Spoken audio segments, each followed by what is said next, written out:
용서를 배우는 프로젝트를 진행할 테니 한번 참여해 보세요 라고 했는데 관심을 보인 사람들의 80%가 여성이었다고 해요.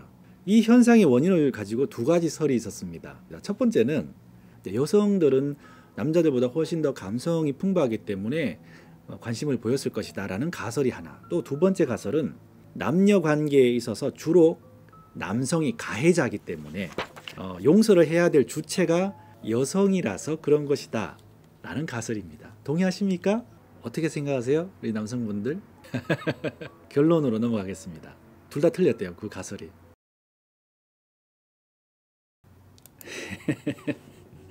아무도 안 들어오셨어. 아마 들어왔다가 오늘 무슨 일 있는 거 아니야 하고 나가셨을 수도 있고, 진짜 아무도 안 들어오셨을 수도 있고. 자, 그러면 처음 방송했을 때처럼 혼자서 주절 해볼까요? 눈물이 다 나네. 내가 아파 보기 전에는 절대 몰랐던 것들입니다. 이 책의 가장 마지막 장에 있는 용서에 대해서 한번 읽어보도록 할게요. 용서는 우연의 산물이 아니다. 용서는 우리가 내리는 결정이다. 따라서 우리는 우리에게 부당한 짓을 한 사람, 고통을 주고 나쁜 짓을 한 사람을 절대 용서하지 않겠다는 결정을 내릴 수 있다. 그건 누구의 허락도 필요치 않은 오로지 우리만의 결정이다. 누군가에게 깊은 상처를 받았다면 우리에겐 분노하고 화를 낼 권리가 있다. 그리고 거꾸로 우리가 누군가에게 나쁜 짓을 했다면 자책에 시달릴 수도 있다. 그런 상처와 고통은 시간이 가면서 점차 줄어들다가 어느 날 나도 모르는 사이 씻은 듯 사라질 수도 있겠지만 우리 마음에 둥지를 틀고 앉아 어디를 가나 우리의 생각과 행동, 나아가 인생을 좌지우지할 수도 있다. 우리 주변에는 만날 때마다 자신의 상처를 입에 올리는 사람이 있다. 처음에는 우리도 신경 써서 들어주고 공감을 표하고 위로를 해준다.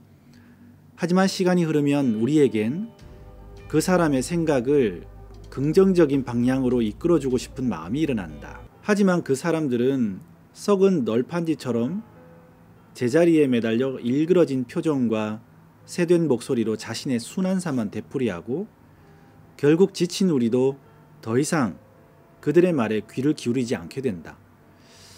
이런 경험들 좀 있지 않으세요? 내가 그럴 수도 있고, 내가 상처를 받고 내가 지금 너무 힘든 상황일 때 누군가에게 자꾸 이야기를 하는데 이 사람한테 얘기하고 저 사람한테 얘기하고 또는 만날 때마다 자꾸 반복해서 그 얘기를 또 하고 또 하는 경우가 있다는 거죠. 다들 겪어봤을 것 같아요. 또 본인이 직접 그런 적도 있을 것이고.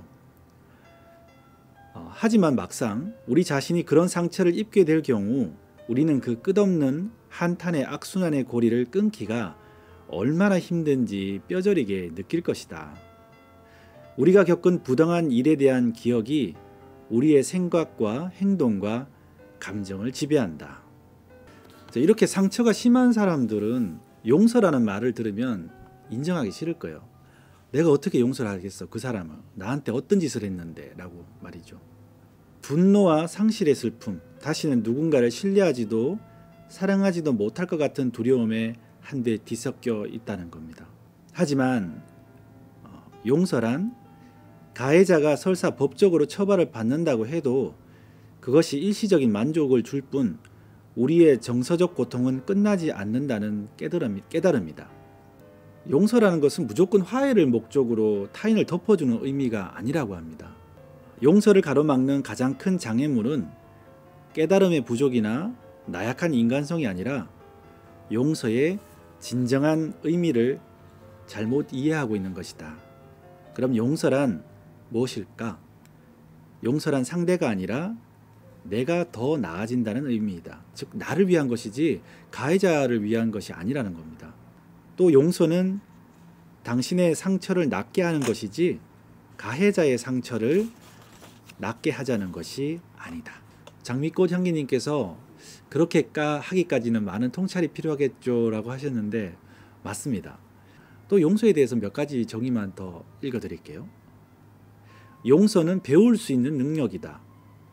용서를 배울 수 있다고? 오, 그 사람이 나한테 한 짓은 죽을 때까지 용서할 수 없어요. 그 인간처럼 나를 그렇게 속이고 기만하고 뒤통수로 친 사람이 없었어요 라고 할 수도 있겠죠. 그런데 용서를 배워서 용서를 할 수 있다고? 또 용서는 당신이 내리는 결정이다. 누구나 용서를 배울 수 있다라고 합니다.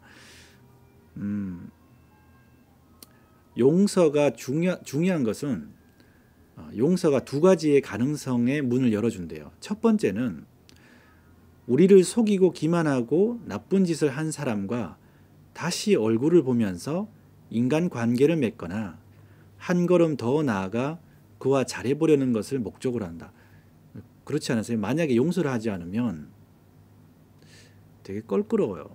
어쩌면 정말 원수처럼 지내자, 그 사람과는 다시 얼굴을 맞대지 않을 거야 라는 생각을 하신다면 용서를 안 할 수도 있겠죠. 그런데 우리 삶이 또 그렇진 않잖아요.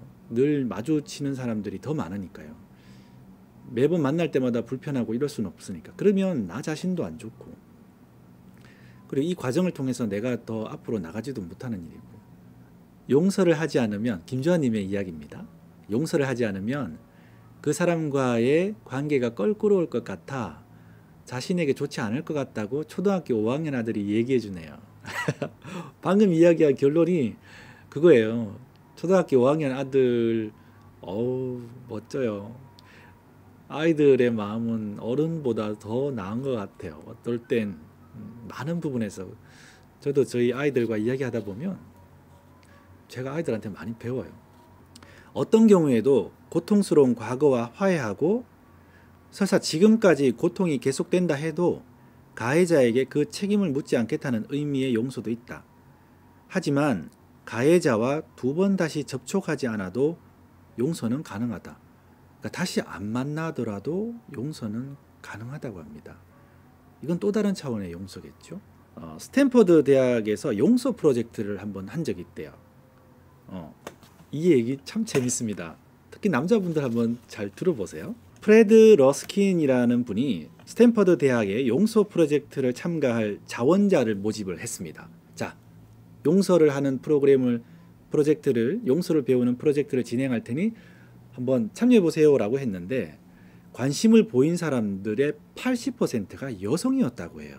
이 현상의 원인을 가지고 두 가지 설이 있었습니다. 첫 번째는 용서가 감성적 주제이므로 주로 여성들이 호응을 보인다.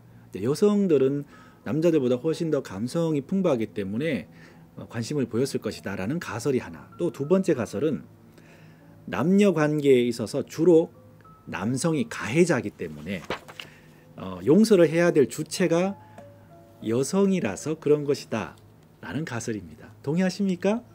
잠깐 기다려 볼까요? 어떤 댓글이 올라오는지. 어떻게 생각하세요? 우리 남성분들? 여성분들도 다 동의하시나요? 생각할 시간이 좀 필요하신 것 같아요. 자, 그러면 바로 결론으로 넘어가겠습니다. 연구 결과 그게 아니라 둘 다 틀렸대요. 그 가설이. 주제가 여성적인 것이 아니라 용서라는 단어가 남성들에게는 거부감을 불러일으킨대요. 그래서 반대로 했답니다. 그 모집할 때 공고를 다르게 했대요. 깊은 원한이 있는 사람을 모집한다는 광고를 냈답니다. 그러자 당장 남자들이 우르르르 달려왔대요. 야, 자신과 화해할 수 있는 능력은 남녀 모두에게 해당되는 문제이고 또 행복한 삶의 중요한 조건이었습니다. 그런데 질문을 달리하니까 남자들이 더 많이 왔다는 거예요. 사실은 남자나 여자나 다 용서와 화해, 행복한 삶이 아주 중요한 주제였다고 합니다. 자, 이걸 한번 상상을 해보죠. 항공 관제탑이죠. 우리 비행장에 가면 관제탑이 있잖아요. 그 관제탑을 한번 떠올려 보세요. 우리의 머리가 상공이라고 상상하고 그 상공에 비행기 몇 대가 떠 있다고 가정을 하는 거예요. 우리 상공에 떠 있는 비행기는 극복하지 못한 과거의 부정적 감정이라고 생각해 봅시다. 그러면 다른 비행기들은 벌써 착륙을 했거나 착륙 준비 중인데 유독 우리의 분노, 고통, 슬픔을 태운 비행기 몇 대만은 착륙을 하지 않고 계속 하늘에 떠 있다는 거예요. 그 공간을 점령한 채 다른 비행기에게 방해가 되고 더 중요한 일에 쏟아야 할 우리의 관심을 자꾸 앗아갑니다. 비행기의 숫자가 많을수록 당연히 스트레스도 많겠죠. 착륙하지 못하는 이 비행기들이 바로 스트레스와 심적 부담의 원인이 된다고 합니다. 부모에게 버림받은 아이들, 가족에게 구박받는 노인들, 어린 시절 폭행을 경험한 남녀, 파트너에게 폭행을 당한 남녀들 대상으로 비슷한 연구를 한 적이 있는데요. 그분들도 용서 훈련 프로그램을 통해서 상당히 긍정적인 효과를 가져왔다고 해요. 오히려 반대로 분노나 적대감을 몇 년에 걸쳐서 계속 떨쳐버리지 못하고 가지고 있었을 경우에는 분노를 가지고 있는 그 사람의 건강이 너무너무 안 좋아졌다고 합니다. 앞에서 이야기했듯이 용서는 단순히 그 사람을 위한 것이 아니라 나 자신을 위해서도 꼭 필요한 거죠. 용서는 우리가 그동안에 겪었던 순환사를 이제는 다른 것과 바꾸겠다고 하는 결심이라고 해요. 우리에게 과거를 바꿀 힘은 없어도 현재를 변화시킬 힘은 있다는 깨달음이다. 상처가 얼마나 깊든 간에 얼마나 많든 간에 우리는 무력한 피해자의 역할에서 벗어나서 자신의 감정을 책임지는 법을 배울 수 있다. 이것은 황당한 꿈이 아니라 오래된 인류의 지혜, 종교의 가르침, 과학의 인식이다. 제가 자주 가는 그 채널 중에 김홍희 작가님의 채널이 있습니다. 아주 유명한 사진 작가인데요. 이분이 이번에 이제 한 영상을 올리시면서 그런 예를 드시더라고요. 사진가들 중에서도 세상을 삐딱하게 보는 사람들이 있다. 피해자의 의식을 가지고 있는 사람들이 있다. 그분들은 사진을 찍어도 그런 사진만 찍게 된다고 해요. 그래서 사진사들도 좋은 사진을 찍기 위해서는 건강한 생각이 필요하다고 합니다. 상처를 받은 것을 분노로 표현하는 사진가가 있는가 하면 건강한 생각으로 똑같은 상황을 닥치더라도 그것을 건강하게 생각하고 승화시켜서 사진을 찍는 분들이 있다는 거예요. 그분들의 사진은 정말 아름다운 사진이라고 합니다. 예전에 정장희님께서 소개하신 책 중에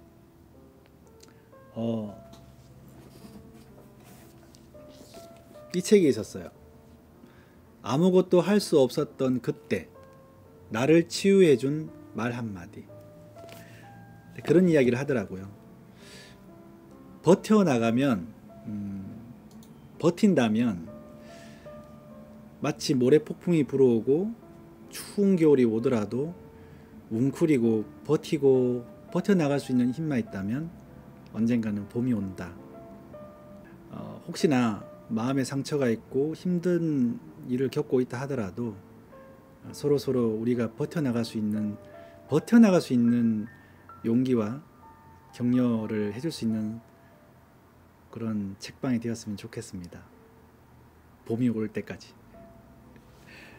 여러분 감사합니다. 오늘 이야기 이쯤에서 마무리하도록 할게요. 이 영상을 보신 분들은 도움이 되셨다면 구독, 좋아요, 알림 부탁합니다.